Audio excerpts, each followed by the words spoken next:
মুসলমান ইসলামের কর্মপাঠ করে মুসলমান হয়েছিলেন। জোরে বলেন সুবহানাল্লাহ। সেই কেরামত আরজানপুর রহমতুল্লাহ লিখেছেন দ্বিতীয় খণ্ড কেরামত जखीरा करामत किताबें और सुन्नत जमात के उलमा लिखते हैं कि फिक़ा और अक़ीद और तसव्वुफ तीनों मिल के दिन है।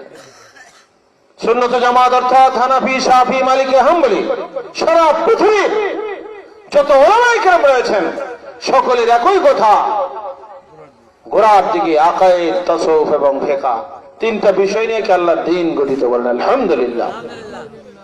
এইভাবে হাজার কিতাব থেকে দলিল উপস্থাপন, হাজার কিতাবে এই বিষয়ে দলিল রয়েছে। একখানা কিতাব 39 খানা কিতাবের দলিল আমাদের সামনে যেমন হাদিস উপস্থাপন করেছেন ফটোস্টেটের আকারে, তাফসীর রুহুল বয়ান, এইভাবে বিভিন্ন রকমের তাফসীর, হাদিস এবং অসংখ্য মাযহাবের কিতাব, ফতোয়ার কিতাব ইত্যাদি থেকে শুরু করে 39 খানা কিতাবের নাম এখানে উপস্থাপন করা হয়েছে। বলে সুবহানাল্লাহ। একখানা কিতাব যথেষ্ট কিনা? যদি বলা অমুক মাসলাটা কাজীখানে আছে, অমুক মাসলা স্বামী কিতাবে আছে, তাহলে যথেষ্ট কিনা? 39 খানা কিতাবের দলিল ফটোস্টেট করে একত্রিত করা হয়েছে যেন এই বিষয়ে কারো কোনো সন্দেহ না থাকে। এরপর যেমন হাদি আমাদের সামনে আরো কিতাব দেখিয়েছেন, জগৎ বিখ্যাত তাফসীর, তাফসীরে বাইজাম শরীফ, সূরা বাকারার 177 নম্বর আয়াত, লাইসাল বিররা আন তুওয়াল্লু ওয়ুজুহাকুম কিবালাল মাশরিক ওয়াল মাগরিব। লম্বা চড়া আয়াতের ব্যাখ্যায় লেখা আছে মুনহাসিরাতুন ফি সালাসাতি আশিয়া, সিহাতুল ইতিকাদ, হুসনুল মুআশারাত, তাহজিবুন নাফস।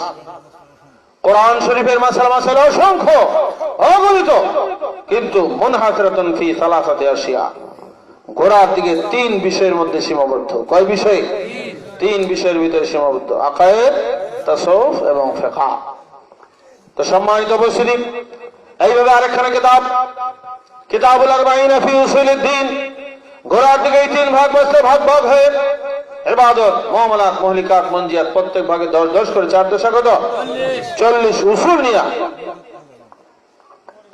সত্যিকার পূর্ণাঙ্গ দ্বীন গঠিত হয়েছে। ইবাদত আল্লাহর হক, ইবাদত কার হক?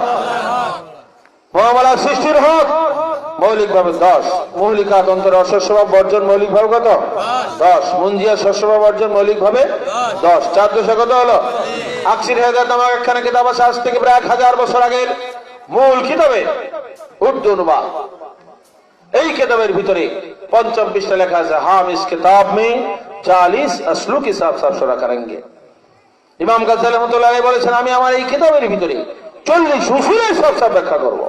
1000 বছর আগের কিতাবে পাওয়া যায় আপনার দিনের মাসলা হলো অসংখ্য, অগণিত, লক্ষ লক্ষ মাসলা। এমনকি স্বামী কিতাবে আসছে হালাল হারাম সম্বন্ধে 2 লক্ষের উপরে মাসলা। বলে সুবহানাল্লাহ। কিন্তু মূল মৌলিক উসুল, মৌলিক হিসেবে মাসলা হলো গোড়ার দিকে 40। কত? আল্লাহর হক 10, নামাজ, রোজা, হজ, যাকাত, কোরআন তেলাওয়াত, জিকির, আজকার, এইভাবে ইলম, আকিদা, তাহারাত, মৌলিক ভাবে কত 10। সৃষ্টির হক, পিতামাতার হক, সন্তানের হক, স্বামীর হক, স্ত্রীর হক, রাজার হক, প্রজার হক, ধনীর হক, গরিবের হক, এইভাবে আপনার হক হুকুকের মাসলা যাকে মুআমালাত বলা হয়, সৃষ্টির হক বলা হয়, বান্দার হক বলা হয়, মৌলিক ভাবে 10। অন্তরের কুড়িব অসৎস্বভাব বর্জন, অসৎস্বভাব মৌলিক ভাবে 10। যেমন কেবল, হাসাদ, বউজ, গজব, গীবত, হেস, কেজব, বখলরিয়া, গুরুর। কেবল মানে অহংকার, হাসাদ মানে হিংসা, বগজ মানে শত্রুতা।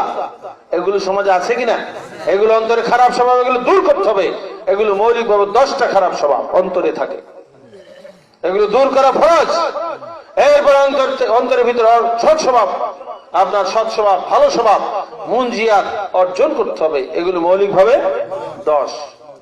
যেমন তওবা, ভালো স্বভাব কিনা? সবর, শুকর, তাওয়াক্কুল, ইখলাস, খৌফ, রাজা, মুহাব্বত, মুরাকাবা, মুহাসাবা। হুজ্জাতুল ইসলাম ইমাম গাজ্জালী রাহমাতুল্লাহ আলাইহি বলেছেন, ওয়াকাদ আসাসু আল আরবাআতু আরবাঈন, রুবুল ইবাদত, রুবুল মুআমালাত, রুবুল মুহলিকাত আর রুবুল মুনজিয়াত। আমি আমার ইলমুদ্দিন কিতাবকে 4 ভাগে ভাগ করেছি। 1 খণ্ড ইবাদত, 1 খণ্ড মুআমালাত, 1 খণ্ড মুহলিকাত আর 1 খণ্ড মুনজিয়াত। এইভাবে 4 ভাগ করে ইবাদতে 10, মুআমালাতে 10, মুহলিকাতে 10, মুনজিয়াতে 10। 4 দশা কত 40 উসুলের বর্ণনা করছেন। একখানা ছোট্ট কিতাব দেখছেন না রসুল, এখানে কিতাবুল আরবাঈন ফি উসুলের দিন, আল্লাহর দিনের কয় উসুলের কিতাব? 1000 বছর আগে লিখিত কিতাব হুজ্জাতুল ইসলাম ইমাম গাজ্জালী রাহমাতুল্লাহ লিখেছেন কিতাব। কাজে আমাদেরকে এই কিতাবের অনুসরণে মৌলিকভাবে 40 উসুল, এই 40 উসুলের গোড়ায় হলো 3, এরপর 4 ইবাদত মুআমালাত মৌলিকাত পুঞ্জিয়াত, গোড়ায় 3 আকায়েদ তাসাউফ ফিকহ, এরপরে 4 দশক কত? 40, আল্লাহর হক 10, সৃষ্টির হক 10, অন্তর অস্বভাব বর্জন 10, অস্বভাব বর্জন 10, 4 দশক কত হলো? এই 40 উসুল নিয়ে পূর্ণাঙ্গ দিন, এই পরিপূর্ণ দিনে দাখিল হতে হবে। উদখুলু ফিস সিলমি কাফ, আদেশ কার? আল্লাহ পাকের আদেশ মানা নফল না ফরজ? আল্লাহ পাক বলছেন ইসলামে পূর্ণভাবে দাখিল হও। কাজে পূর্ণতা দাখিল হতে হলে এই পূর্ণাঙ্গ ইসলাম আমাদেরকে কবুল করতে হবে। আর এই পূর্ণাঙ্গ ইসলামের রূপরেখা আপনি শুরুতেই যেমন আদি দেখিয়েছিলেন, মিশকাত শরীফের ছড়া উর্দু শরাব মাজার হক, এই মিশকাত শরীফের কিতাবে লেখা আছে উর্দু শরার মধ্যে जन्नत चाहिए के मदद दिन का और उसके कमाल का फिका क़ैदा और तसव्वुफ पढ़ा। প্রত্যেকটা মুসলমানের জানা দরকার মাদার দিন, দিনের ভিত্তি, আর उसके कमाल का এবং পূর্ণাঙ্গ দিনের কামালিয়া, দিনের পূর্ণতা, পূর্ণাঙ্গ দিন। সকলেই কামেল তালাশ করে কিনা? কামেল তালাশ করে, কিন্তু কিতাবে কামেল কি লেখা আছে? কামেলের পরিচয় কি? ফিকা, আকায়েদ আর তাসাউফ পড়ায়। আকায়েদ, তাসাউফ এবং ফিকা আপনার যার ভিতরে থাকবে তিনি হলেন কামেল। বলেন আলহামদুলিল্লাহ। যদি একজন সাধারণ মানুষের ভিতরে আকায়েদ, তাসাউফ, ফিকা 3 ভাগ থাকে, তাহলে আল্লাহর কাছে তিনি কামেল মানুষ। বলেন আলহামদুলিল্লাহ। মুহতারাম হাজিরিন, এই কামালিয়াতের ভিতরে আমাদেরকে দাখিল হতে হবে। আল্লাহ পাক আমাদের সকলকে এই কামেল শিক্ষা, পূর্ণাঙ্গ শিক্ষা গ্রহণ করে আমরা যেন জান্নাতের অধিবাসী হতে পারি। শিক্ষা আমলের চেষ্টায় রত থাকা অবস্থায় যদি মারা যায়, কবরে আল্লাহ 2 জন ফেরেশতা দিবেন, ময়দানে হাসরে আলেম হিসেবে ওঠার তৌফিক দান করবেন। আল্লাহ পাক আমাদের তৌফিক দান করুন। সকলে বলে আমিন।